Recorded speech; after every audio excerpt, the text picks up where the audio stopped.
আপনি কি চান আপনার জন্য জান্নাতে একটি গাছ লাগানো হোক? একটি খেজুর গাছ যার ছায়া বিস্তৃত, ফল সুস্বাদু, আর আল্লাহর দরবারে আপনাকে সম্মানিত করা হোক? আপনি কি চান না আপনার নেকি প্রতিদিন বেড়ে যাক, সহজে সহজে সওয়াবর্জন হোক, অথচ মুখেই শুধু কিছু বলা? তাহলে আসুন শিখে নেই এই ছোট্ট কিন্তু মহাসমৃদ্ধ একটি আমলটি হলো এই: আস্তাগফিরুল্লাহ ওয়া আতুবু ইলাইহি।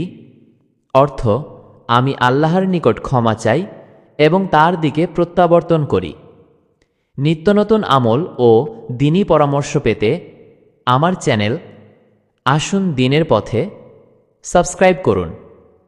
আপনার এক সাবস্ক্রাইব হতে পারে আপনার জন্য জান্নাতের দিকে একটি কদম।